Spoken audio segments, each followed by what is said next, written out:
অখিল গগৈ নিজে নিষ্শেষ তেখেতৰ কি আছে শিৱসাগৰত মানুহ নহয় তেখেতে এটা এমপি কিন্তু দিয়াৰ হিম্মত হোৱা নাই সেই নিৰ্বাচনত বিজেপিক সমৰ্থন কৰিছিল এইবাৰ কংগ্ৰেছক সমৰ্থন কৰিছে তো তেখেতৰ কোনো স্থিতি নাই যেটো লোকসভা নিৰ্বাচন আৰু দুদিন পিছত সমাগত সেই নিৰ্বাচনৰ প্ৰচাৰ কাৰ্যৰ আজি অন্তিম দিন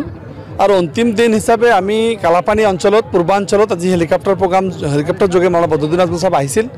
আৰু আমাৰ নিৰ্বাচন প্ৰচাৰ কাৰ্য শেষ হ'ল তেখেতৰ মিটিং শেষ হ'ল আপোনালোকে দেখা পাইছে ব্যাপক জনসাধাৰণ ইয়াত উপস্থিত আছিল আৰু গোটেই অসমৰ মানুহ এটা বাৰ্তা লৈ গ'ল যে মাননীয় বদৰুদ্দিন আজমল সাহেব ব্যাপক ভোটত জিকিব কেইবা লাখ ভোটত জিকিব এই কথাটো স্পষ্ট যদিও কিছুমানে ভুৱা প্ৰচাৰ দিছিল মানকাছাৰ ইউডিএফৰ ভোট নাই নোহোৱা হৈছে ইউডিএফৰ ভোট শেষ হৈ গৈছে আৰু যিবিলাকে কৈছিল যে তেখেতসকলৰ ভোট বাঢ়িছে আজি কিন্তু এইটো জল পটপট হৈ গ'ল আৰু আমি আশা ৰাখোঁ যে তেখেতে কেইবা লাখ ভোটত জিকিব আৰু এইটো দুখীয়া মানুহৰ বিজয় হ'ব সাধাৰণ মানুহৰ বিজয় হ'ব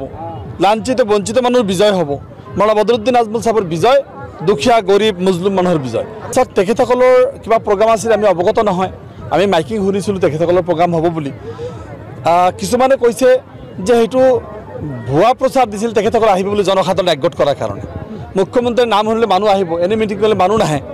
গৌৰৱ গগৈৰ নাম কৰিলে মানুহ আহিব সেইকাৰণে সেইবিলাক নাম কৈছে কিন্তু অৰিজিনেল লগত তেখেতৰ লগত কোনো যোগাযোগ হোৱা নাই আৰু মানুহ গোটাবৰ কাৰণে তেখেতৰ প্ৰচাৰ কাৰ্য বঢ়াবৰ কাৰণে আৰু আমাৰ মিটিঙত যাতে মানুহ বেছি হ'ব নোৱাৰে তাৰ কাৰণে প্ৰচেষ্টা চলাইছিল ব্যৰ্থ হ'ল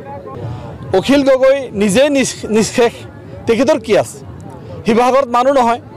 তেখেতে এটা এমপি কিন্তু দিয়াৰ হিম্মত হোৱা নাই গোটেই যোৱা যিটো 2014 চনৰ যিটো নিৰ্বাচন আছিল সেই নিৰ্বাচনত বিজেপিক সমৰ্থন কৰিছিল এইবাৰ কংগ্ৰেছক সমৰ্থন কৰিছে তো তেখেতৰ কোনো স্থিতি নাই এটা মেৰুদণ্ডহীন নেতা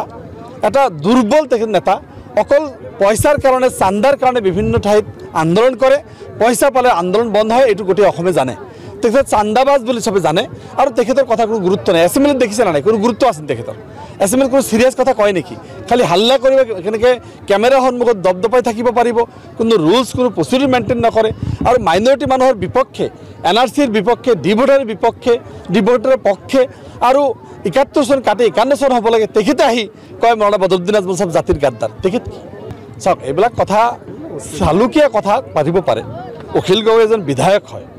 লাখ লাখ মানুহৰ প্ৰতিনিধি হয় ইমান পাতল কথা আমি নকওঁ অখিল গগৈৰ নিচিনা আমি পাতল নহয় অখিল গগৈৰ তেখেতৰ স্থানত কোনো নাই এতিয়া অখিল গগৈৰ আন্দোলনত মানুহ নহয় কিয়